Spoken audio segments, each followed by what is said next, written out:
Hello, everyone, and welcome to Begin's Masterclass on sales and marketing strategies to crush this holiday season. I'm Annette Matthews, a product marketer with Begin. Today, we have the pleasure of bringing together experts from sales and marketing to help you understand what works and what doesn't during this holiday season. You can also visit Begin's website for additional resources. So, our format today is a panel discussion.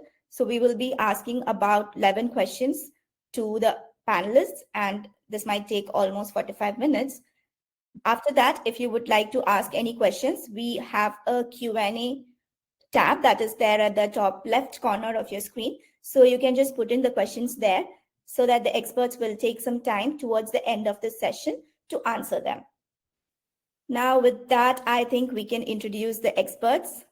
Nikki Elbus, she is a copywriter behind emails for Shopify Plus, Resident Home, for Sigmatic, and many more. She was the head of email at Copy Hackers Agency and has helped a lot of SaaS and e-commerce brands with their emails. And she is also dubbed as the Queen of Emails. Welcome, Nikki. Thank you. Karen is the founder of Synchronicity Marketing, a company that is specializing in digital marketing training, coaching, and education.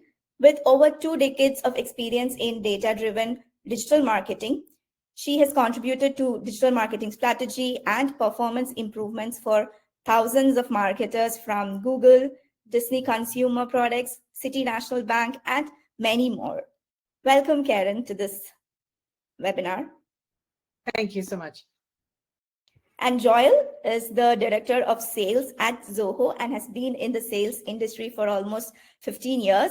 He has educated many startups, SMBs, and also enterprise level businesses about the benefits of having control over sales using a CRM system.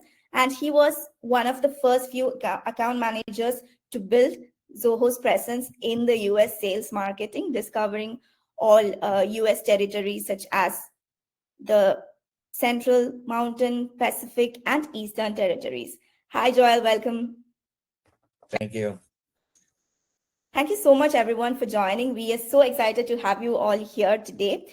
So why don't we jump on to the questions right away? So my first question will be to you, Nikki.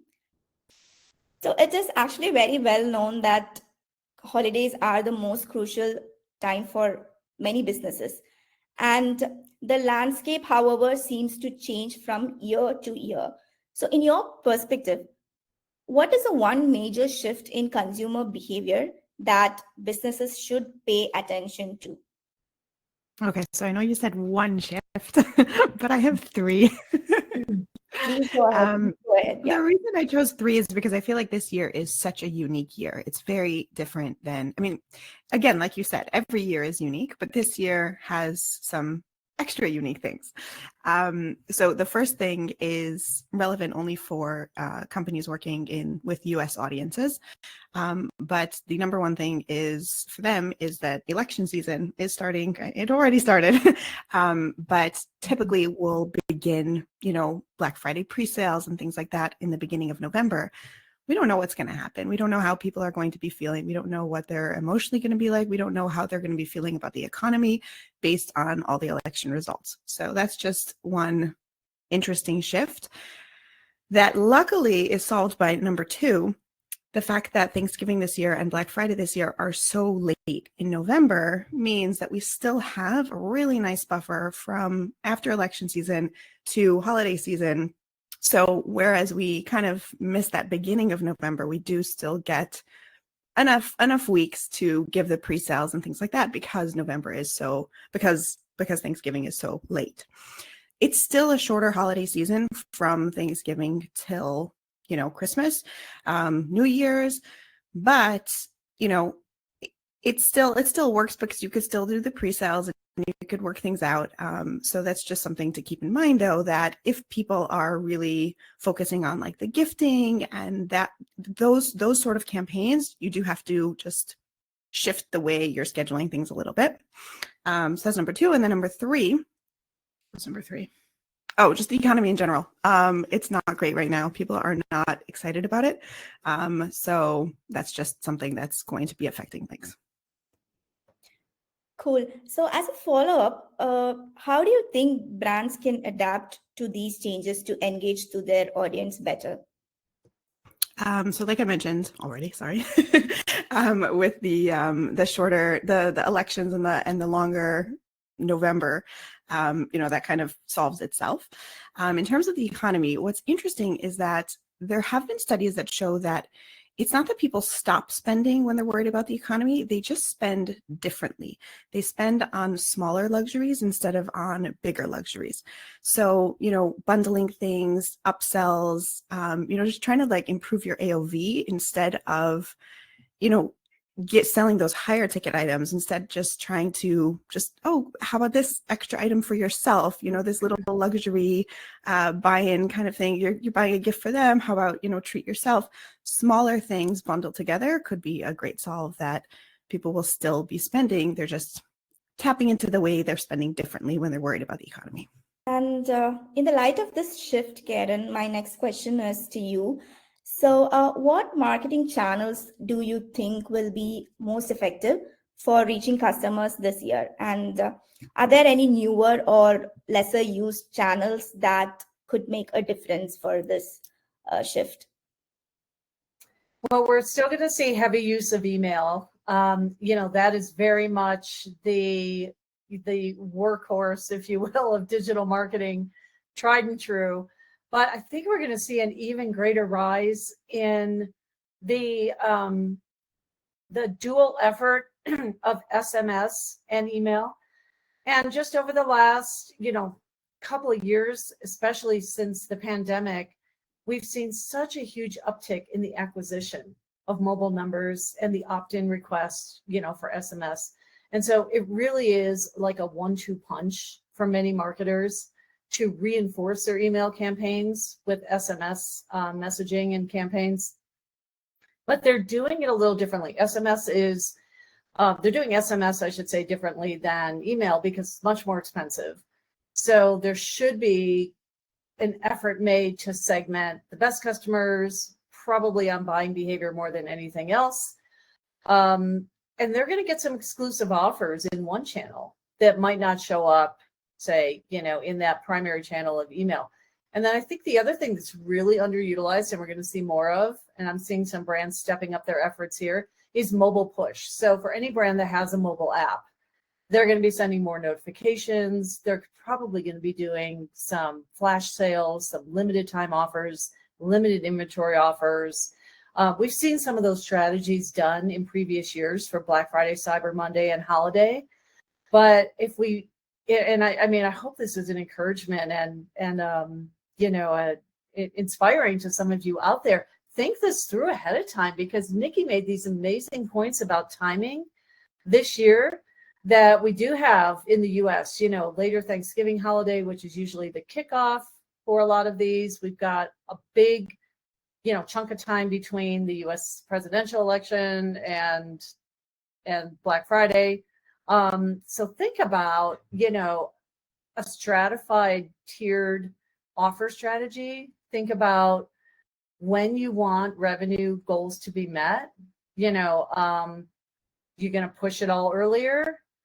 Are you underselling in certain categories? Are you afraid you're going to run out? What products can you bundle? All of that plays into, which offers go to which audiences in which channel. So yeah, to wrap it up, email definitely still going to, we're going to see flooded inboxes, but where brands also have the opt-in and the data to send a text message, I think a lot more of that's going to be happening, and it's going to have a lot more parameters around it. And then if there's an app, mobile push is probably going to see the spotlight this year, maybe for like the first real time. So Karen, is it just that they can send SMS or emails to people only when these particular events happen, or do you think it can be a bit more consistent? So in order to maintain the brand identity, do you think all these can be a bit more consistent than just getting and telling them about all these offers or stuff like that at that particular point only? The brands that have really embraced SMS are already pretty consistent with it. So if you're out there and you're thinking of starting an SMS campaign, or you're thinking of ramping up that channel, unless you've already got your plans locked down, rock solid, from now through the end of this calendar year, don't try to roll it out just yet. This is a really busy period. You're going to probably be lost. It's very noisy during holiday. You might be lost in the shuffle. Wait till January. But yeah, if you're already up and running with SMS as a channel, it's paying off for you. Now's the time to think about, how do I create more unique customer segments? How do I create unique offers for these different segments? And who gets what during holiday? Because like I said, SMS is a more expensive channel. So use it wisely to get it to pay off. Thank you. Thank you, Karen. Joel, the next question is for you. From a sales perspective, what do you think is the key to turn holiday traffic into actual conversions? And what role do you see marketing playing in supporting the sales process? So I think the ability to be agile is one of the main things, because as it was pointed out earlier, these are unprecedented times. Each year comes with its own set of challenges, but this year is uniquely different than those previous. So being agile allows us the ability to navigate those waters and kind of meet the customers where they're at, because each of the customers are going to have a specific set of needs or a specific set of pain points that we need to be able to identify and then speak directly to those, rather than placing a blanket over everyone's problems, thinking they can all be solved in the same manner. Now, where marketing comes in, and historically, sales and marketing working together is a bit of a Tom and Jerry play, if you will, right? There's harmonious times, and there's times where, you're trying to trap each other in the trap. So the ability just to align goals is what helps the relationship between marketing and sales. So marketing has many different functions. There's brand awareness, there's lead gen, and sales is really straightforward, bring in the revenue for the organization, right? But when we can align those two ideals to be more in tune, it helps with the relationship between sales and marketing, because we are striving for a single goal rather than the goal of marketing and then the goal of sales. It has been done. I know it has a good success rate when it's done properly, but just historically, the sales and marketing Tom and Jerry play still exists. But I think we've come a long way in being able to merge those two departments together. Yeah, I think that's a great tip, Joel. It's just the end target that we need to focus, whether it's sales or marketing. That's valuable insight. Maybe as a follow-up question, Joel, can you share any examples where you've seen the best synergy between marketing and sales? Yeah, absolutely. So on the Zoho side, we conduct a series of events. We'll travel to local areas where we have a good conglomerate of customers. And we do this jointly with the marketing team. Now, it is a lead gen event, but obviously with the way that marketing is done on a broad scale, sometimes you get customers that trickle in that are existing customers, and obviously there's no lead gen there. But with sales being able to accompany the marketing team to said events, we can capture both sides of the equation, right? Both the questions and answers for new customers, and still the questions that exist for existing customers that have been with Zoho for some time. Now, it's not an easy task to do, right? I know marketing has a lot on their shoulders because they're being pulled in so many different directions. And sales suffers from similar problems as well. But again, that synergy and that ability to kind of align your goals is what helps make those very successful. Thank you, Joel. So before we move on to the next question, I would like to remind the participants that there is a Q&A tab that is there at the top left corner of your screen. So if you have any questions about what we are discussing right now, please feel free to put them in the box, the Q&A box. The experts will be answering them towards the end of this session. I think we can move on to the strategy part of things. Nikki, how should businesses ensure that the messaging resonates with holiday spirit while still promoting their product or service? So I actually don't think it needs to, for two reasons. It should in some cases, but in some cases, either where you need to be culturally sensitive because they have a vast audience that is celebrating different kinds of holidays or doesn't like the holidays, or, catering to those sensitivities. That could be a case where we want to steer away from holiday messaging. And then some brands just don't, they just don't lean into the more punny, fun, that sort of personalized messaging. So in those cases, it might not fit the brand either. In cases where it does work, because for most brands it does work, and you can do it in a sensitive way across all industries and audiences and all that. The easiest way is with imagery. So just, changing the imagery, changing your colors, not changing, you're still keeping your brand colors, but tapping into the imagery. I mean, it's just like an instant, a picture says a thousand words. It's an instant fuzzy feeling. It just works. But then as well, there's so many opportunities to lean into, the puns of the times, and just, it's a celebratory feel, which is why we want to lean into it, because it gets people into an emotional space that is positive. So we're always thinking about emotion when we're trying to sell to people and getting them to take action. So that's the real why we're doing it. It's not just we're time sensitive. We understand the times.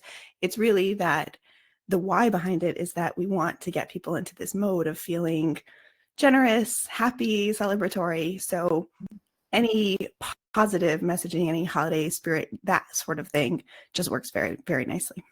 Thank you, Nikki. Yeah, I think it's a great reminder to keep the spirit of the season in mind while doing all these campaigns as well. So moving on to the sales part, Joel, when the marketing campaigns are live, the sales team actually needs to convert those leads.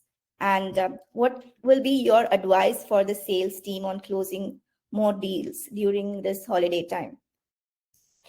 My recommendation would just be to meet the customer where they're at. Again, it was spoken previously about the economic times and how people are spending differently, and companies that offer various subscription services, i.e. annual versus monthly, semi-annual, that's giving them the ability to be flexible and meeting the customer where they're at. Because if budgetary constraints are confining them to have to subscribe to certain vendors or services on a month-to-month basis, whereas previously and historically it's more on an annual subscription basis, this allows customers to feel more confident in their buying decision, because they know it's not a long-term commitment, especially with unforeseeable things that may be awaiting us, down the road. It does provide a sense of comfort and a level of trust in the organization that they're willing to accommodate in that manner.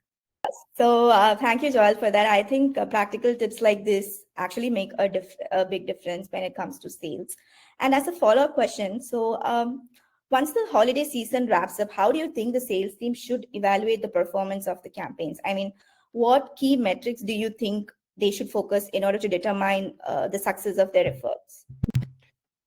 I think it's important to be cautious of how you pull metrics during this particular season, because there will be some anomalies, as there will be concessions that are made due to end of quarter. The end of my budgetary fiscal year is coming, so I need to disperse these funds, otherwise I lose it.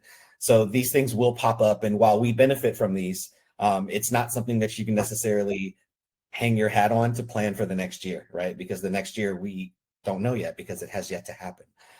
So it's important to keep these things in mind as you're looking at reports and you're looking at data points, to understand where the anomalies come in versus what the more systematic or concrete data that we can pinpoint to build onto the plan of the following year. In terms of things that I think the holiday season will provide us is insight into how spending will be handled the following year, because I personally believe it's a glimpse into that. Because while we're going on the tail end, and although we have election that's coming up, by the end of the year, turn of the new year, I think the dust would have settled enough to where we can start paying attention to some of the trends that we're starting to see towards the latter part of the year. and into the new year. So those are the things that I would pinpoint to keep an eye on. Got it. Thank you, Joel. And my next question will obviously be to Karen. We already discussed that there is an unpredictability when it comes to holiday marketing, and we don't know what comes. So could you share with us some common challenges that you've seen brands facing while doing their holiday campaigns, and how do you think they can overcome these challenges? Sure. And I know we're kind of talking a little bit about both B2B and B2C. So my comments are going to be geared a little bit more toward business to consumer marketing and consumer brands, selling online, and they're trying to make their revenue numbers, especially their e-commerce numbers during this season. It's make or break, that's why it's called Black Friday, because if they meet the goals, it'll put them in the black as far as, profitability. The challenges can be everything from website capacity and systems capacity to inventory availability. So on that first one, if you've got a really good offer and a really active audience and they're waiting for the best deals to happen around this time of year, check whether or not, your payment system, your whether you're using like Shopify or Magento or WooCommerce on the back end, can it handle the traffic you're going to get? What's your network capacity? Are you, sure that you can fulfill on time?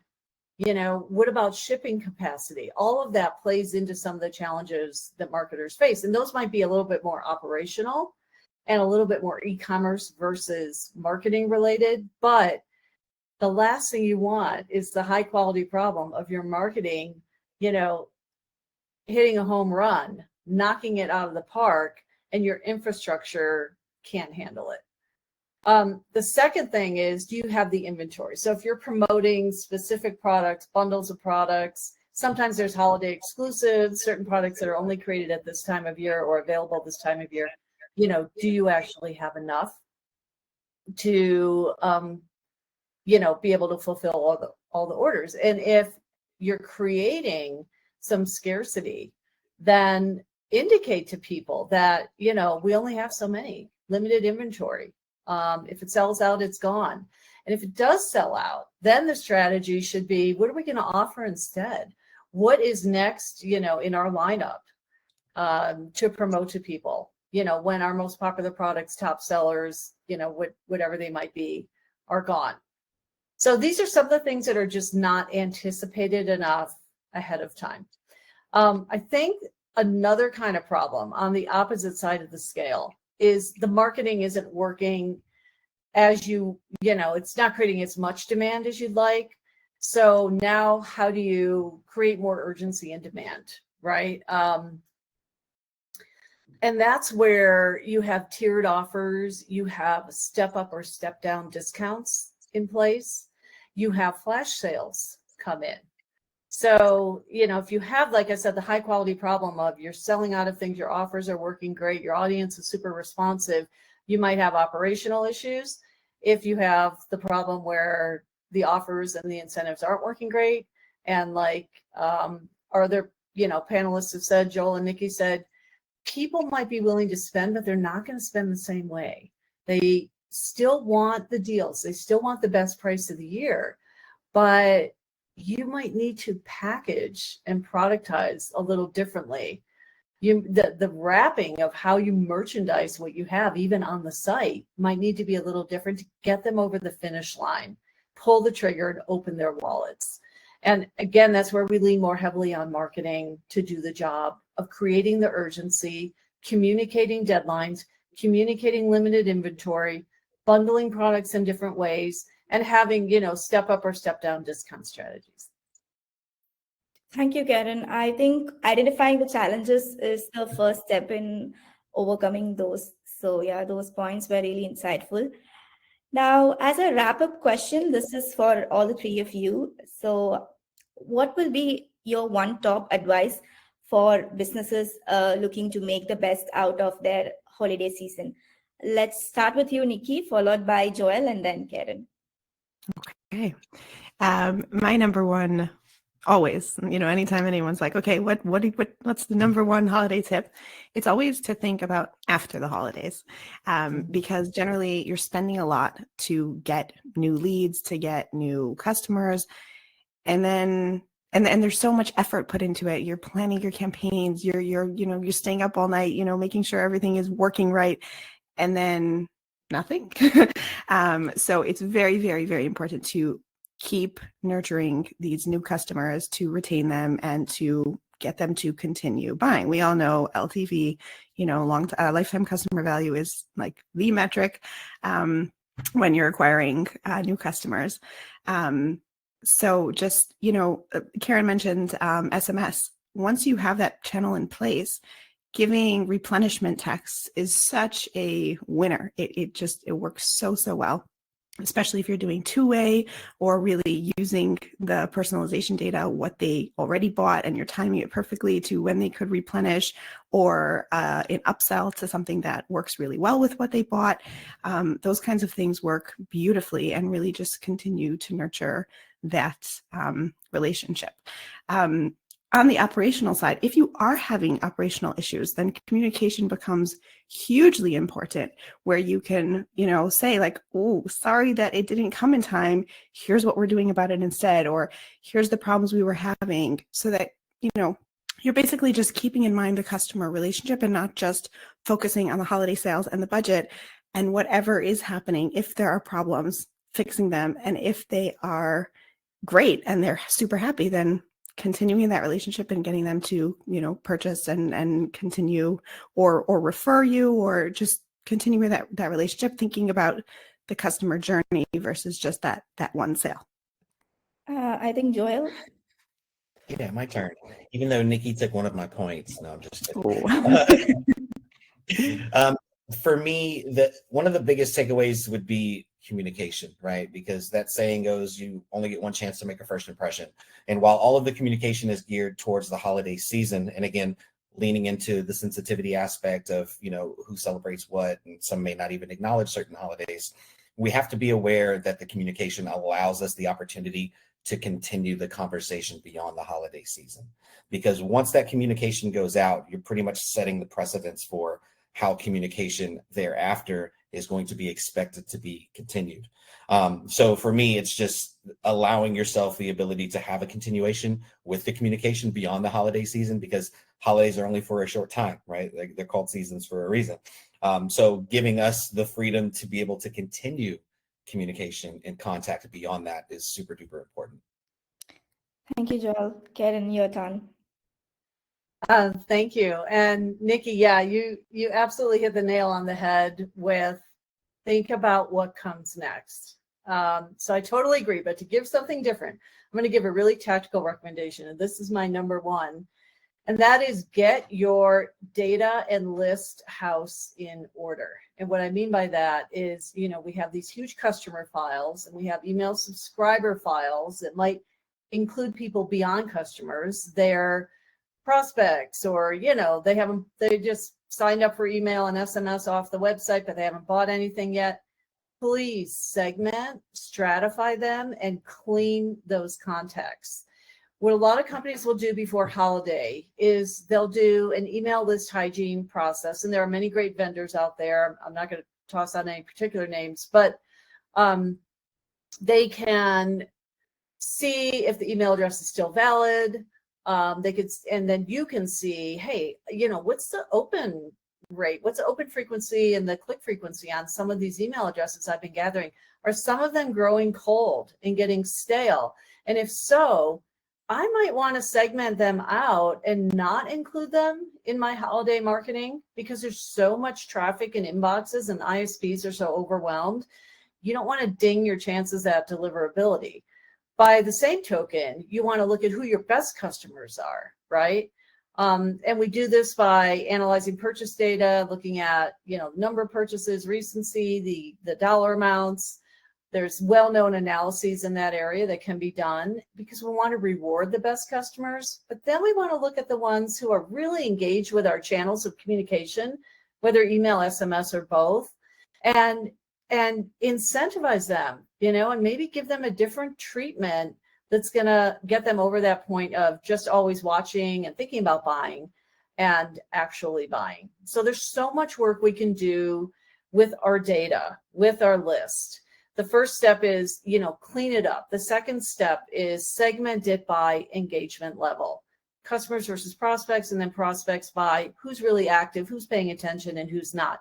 And then the third step is decide, who's worthy of getting your holiday messages and promotions, because you maybe start out with a really wide audience and start to narrow it down. Or for some of your best offers, maybe you only send to the most engaged, but you still have enough touches that are reaching anyone, that those folks who are kind of on the fringes, who signed up for email like last March and they still haven't bought anything, well, your offers might be so good during holiday that they're finally going to purchase.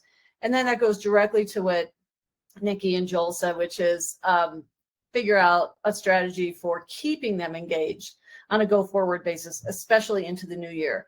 Things get really quiet in January, but you could get some visibility and make a little noise by having a really good Q1, kind of like start of the year re-engagement strategy. And that might be using a little bit of content marketing rather than just more discounts, because they've already spent, they've already run through their discretionary spending, very likely in holiday.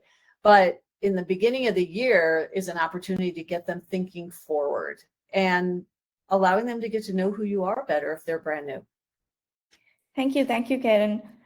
I think we have a few questions in the Q&A tab. So before we go on to the questions, for people who are not familiar with the tools from Zoho, there is something called Begin by Zoho CRM, which is a customer relationship management software, which launched only in 2020. So if you're yet to try it out, you can try it out for your sales related activities. And we also have something called Zoho Campaigns, which is our email marketing software, which can be integrated with SMS as well, since Karen has been talking about the importance of SMS. So if you would like to give it a try, I'll be putting in the links to both the products in the chat. So after the webinar, you could probably take a look at it. And I'll also be sharing a recording of this session to all of you, along with these links. So yeah, I think we can get into the questions now. So what are the specifics in marketing and sales when working in mental health niche at your experience? I don't have very much experience, but I do have a little bit, both in terms of like just an actual mental health like consultancy, as well as products that serve for mental health, like supplements and things like that. So the number one thing that comes to mind for me is that holiday season can be very stressful. Both just, family get-togethers, different dynamics that don't work for people so well, spending when they might not have what to spend, getting coal in your stuff in your stocking. That's very disappointing. There's just so much. It's a stressful season. There's a lot of highs, there's a lot of lows. So it could be an opportunity for content marketing where you're just there for your clientele, where you're just creating content to help them get through the season. I don't know what sort of revenue you're pulling in, whether it's products, whether it's services. So you can definitely be promoting that as well. I just don't know, because I don't know what it is. I don't know how you would be doing that. So immediate thought is just the content to support them. But you can also say, like, I'm running a webinar on, a masterclass on getting through your holiday dinner, $50, join. It could be an ebook. It could be, consults. I don't know what you're offering, but there definitely is opportunity to bring in the revenue. But in terms of the customer relationship, also for sure, there's opportunity to just support them with content. I will just add, Nikki made some really good points, and that every brand in every walk of life at holidays should be mindful of a couple of things. One, stressful time.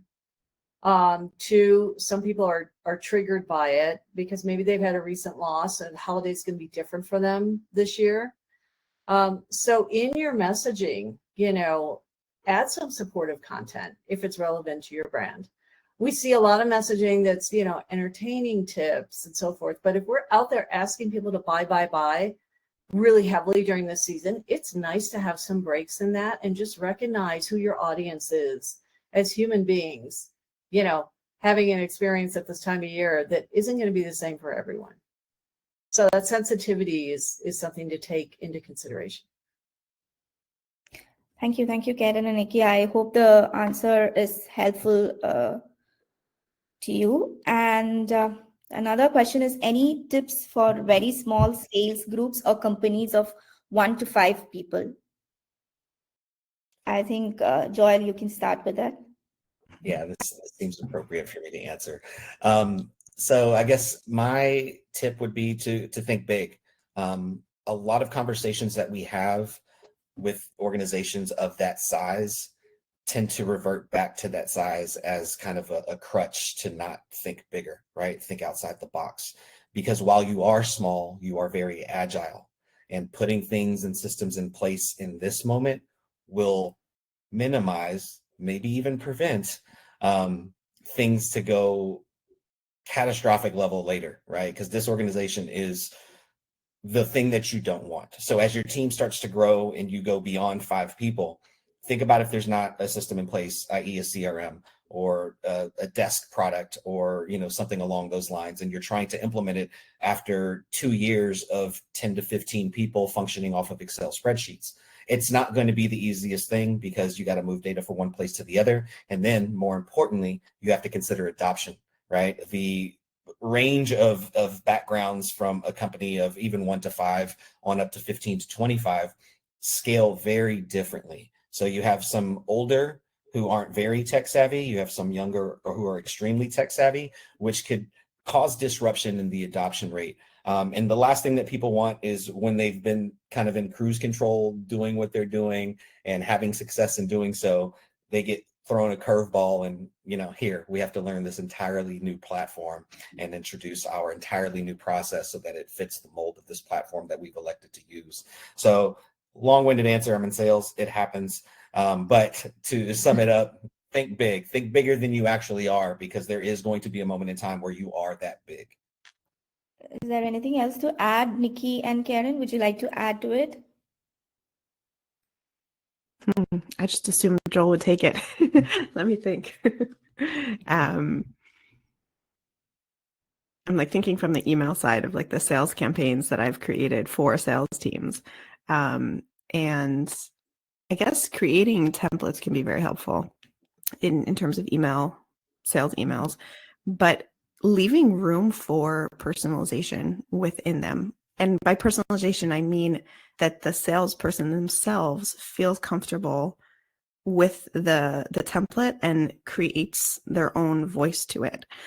So whereas I've worked with brands creating these templates, I always want to make sure that each salesperson, especially when it's a small team, and you can give that feeling that it's a small team, that they're going to give you that support and that that real customer service instead of just this giant sales team, that each salesperson feels like, yeah, I can send this email. Like I could put my name on the bottom of this. This works. This is me writing it. And it's not just like a template that I'm just like shooting off and automating and, it doesn't feel like me. And then once they do start emailing, they're like, who is this? This doesn't sound like the same person.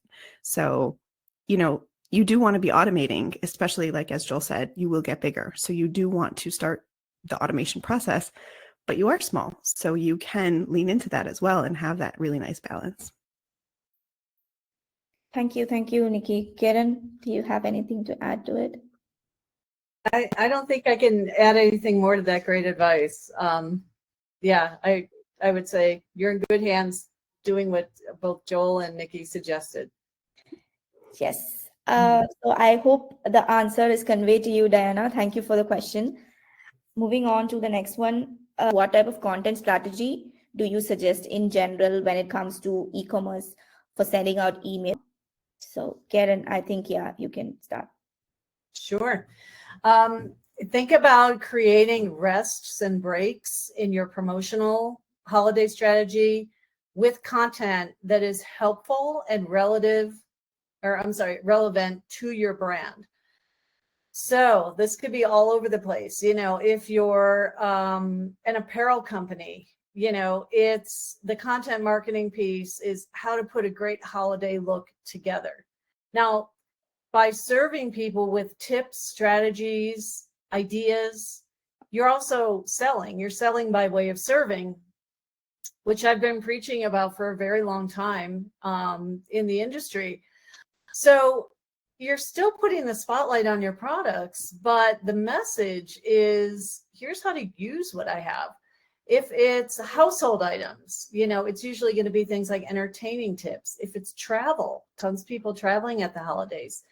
It could be, hey, how to survive the stress of busy airports, what to talk about at a family dinner or a holiday gathering, how to make it more fun, what to pack, right? There's just endless opportunities to give people assistance and these breaks in the constant invitation to buy with, like I said, strategies, tips, how to, and maybe even real stories, inspiring stories from your own users and customers. But I mean, my message is, please think about integrating content marketing into your promotional strategy, whether that's within the emails themselves or as separate emails, because it really shows a human side to your brand and gives people, like I said, a mental rest from just having to constantly consider what they're going to buy next. And I think that builds your brand equity in the end. Yeah, an additional thing, because Karen mentioned this idea of that content also sells, because it creates an understanding of why they want this product in their life. You can also create content that is not just 50% off, buy now, but helps them with the decision. So FAQ emails, case studies, things that are sales related. The CTA can be buy now, but it also could be not. It could be a blog post that unfurls more of the common myths that people have with the product. It could be a video to, a video case study, or it could be directly to a sale. It could be all unpacked into the email itself, and then they're ready to buy. But the point is that it's a little bit different. It's not just your classic, it's on sale, buy now. It's the things that help people through the sale. Like, why is it so stressful? Because it's too many decisions, and it's too much. Should I buy this or that? And should I spend that? When's it going to ship in time? All these different, things. So giving them that ability to make the decisions can be content that is very appreciated, especially during busy holiday season. But I would say that during the real crunch time, holiday time, like on Black Friday, you don't want to be doing content. You do want to just be pushing the sale. You can throw in some FAQ stuff at the bottom, for sure. That could be very helpful at the bottom of the sales email. But during the real crunch holiday time, it should be sales. But like Karen said, you're giving the rest time. So you're looking at your whole holiday structure, the whole campaign schedule, and seeing where can we put the content in, because we do need to do some sales emails over here and over here and over here. So where are we putting them in? How are we building this whole storyline so that people feel appreciated, supported as a brand, by the brand, understanding how their decisions are going to impact things, and then having fun with the discounts and buying things. I will also say that my favorite content is when you have founder focused brands, where the founder will write different messages that feel real, where it's not just like happy holidays, we're wishing you happy holidays, but where they really talk through the journey of the product, why they came up with it, tying it into the holidays, what they're doing for the holidays, where you really feel like a part of the brand, where you feel like it's not just, okay, I'm just sending my money. We know that people spend their money nowadays on brands that they feel like they appreciate their values, that they're mission driven. So just tying that in and making it warm, and that to me feels more holiday spirit than just okay, it's the holidays, where you're really getting that real human connection that also can be very respectful, because it's human, it's real. So it kind of ties everything together all very nicely. Thank you, Nikki. Oh, no, I want to say thank you, Nikki, for those great suggestions. And something that came to mind is people are comparison shopping. So part of that content revolving around how to make the decision is either, what's like, if they're buying a TV, tons of people buy electronics, right? Apple's like released the next generation of AirPods, and they just had kind of their whole big product release year. People are going to buy new phones and all of that. Why is it better? What are the new features? Think about benefits and features. And those could be not just in the sales and promo emails, but absolutely can provide, the meat on the bone for content emails. Thank you, Karen. Juliet, I hope you're happy with the answers because I personally think they'll be great. I think the next one is for Nikki. In your experience, have you received any negative feedbacks when sending out marketing holiday emails? Should one be sent for every holiday, be all inclusive when marketing, or could that be considered disrespectful? Absolutely. I've gotten negative feedback. I'm not doing my job right if I don't get negative feedback. Part of when a message resonates is when you get, either very positive or very negative or both. It could resonate also when it's kind of floating in the middle. You see your click metrics for that and all that. But we will often see things that are like, whoa, okay, that didn't sit well with people for any number of reasons, some of them valid, some of them not. So that's just part of email marketing, is testing and iterating and learning your customers better. So every brand is going to have a different strategy for how they should handle holiday marketing, how they should they be all inclusive? Should they send a message for each holiday? Should they even send holiday messages at all? You'll see a lot of people making fun of that, like, happy holidays email, when it comes from a very corporate brand that doesn't have a lot of personality. So why are they suddenly being personal now? It doesn't fit their brand. Whereas, like I mentioned before, with the founders, that makes so much sense for them to send a holiday message. So it really is going to depend on the brand, both what their audience is like, how they should handle the sensitivity aspect of it and the respect aspect of it. And then also just, specific holidays, holiday messages, just overall gifting messages. It really depends on so many things, which is an annoying answer. I know, I'm sorry. Karen, do you have anything to add to it? Yeah, the it depends answer. It's our favorite in the world of email. Negative feedback. The most negative feedback I've seen is from frequency and volume. That and people only complain that there's too much email or too much texting when it's not personalized enough to be relevant to them, and the messaging is not reflecting their most recent behavior. When it looks like it's one size fit all, one size doesn't fit all, so that's when you start to hear the complaints that, it's not hitting its mark. So going back to what I said earlier, know who your best customers are, know the different levels and stages of where your customers and prospects are at in a relationship with you. Are they brand new? Are they new within the last year? Have they been around for 10 years? Are they starting to decline, or lose interest, and you need to win them back? When you craft your messaging and your offers to reflect what stage they're at in the life cycle with you, you're not going to have those complaints of, you're just blasting me all the time. I'm getting too many messages, because the messages they get and the offers they get will be relevant to them. And look, there's some great personalization features out there in most platforms, including Zoho. There's some incredible, like, third-party applications for customizing content and inserting banners based on the fact that, somebody left something in their cart, but hey, today you're sending a big promotional email about, pre-Black Friday or whatever, and you could reflect that they have something in their cart and that this offer is relevant to them. So it's time to step up and start using some of those advanced personalization techniques for people.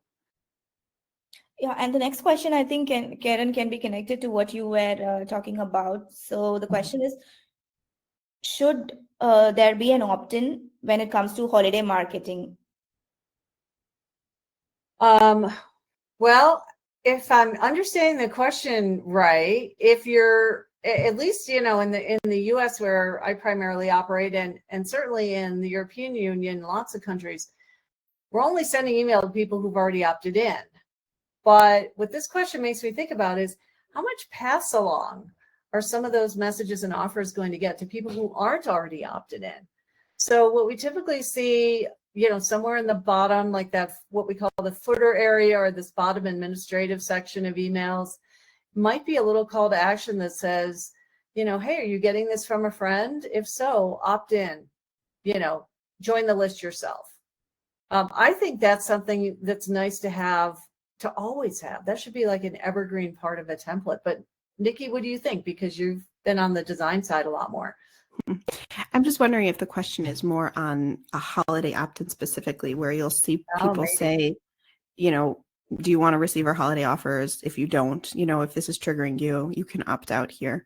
So I'm just wondering if that's Yes, the question. yes, I thought about that before. Yeah. Should there be a holiday specific choice in the preference center? Right. Yes. And if so you I would say that, yes. Yeah, I mean, you're thinking from a software side, which is great. Like, just in the preference center in general, where you could just completely opt out. That's very cool. I never thought about that. But I would say that if you are allowing people to opt out, if you need it from the revenue, which generally you do, I would still send holiday messages to them that are stripped of holiday messaging. So still marketing to them and getting those, offers to them, but stripped of any triggering messaging. So if you're offering that, which again is that it depends, does it work for your brand? Do you need to be offering that? But still allowing them to stay in the loop for the promotions. If they're an engaged segment, if they're not an engaged segment, then you want to think differently. Do they need a win back instead? Do they need to just be paused completely for the holiday? Depending on where they are in your life cycle, like Karen has mentioned.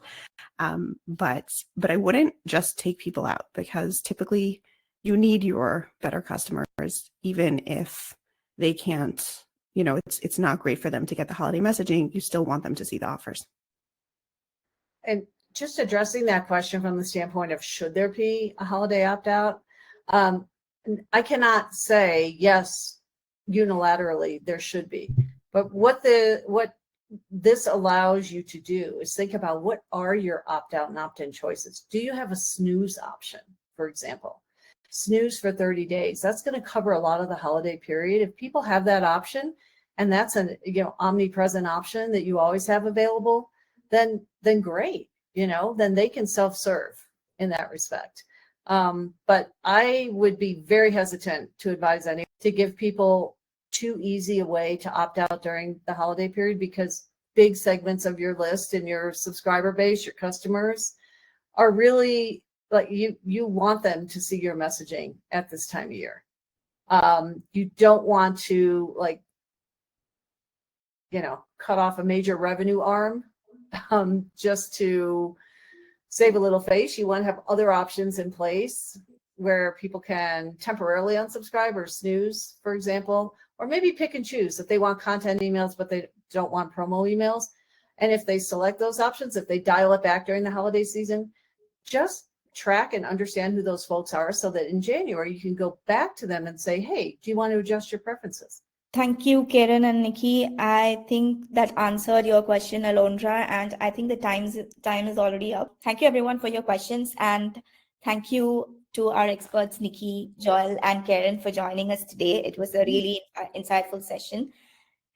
Thank you so much. And to all the attendees, we really hope you found this masterclass helpful and inspiring. Have a wonderful holiday season ahead. Thank you, everyone. You're welcome. Bye, everyone.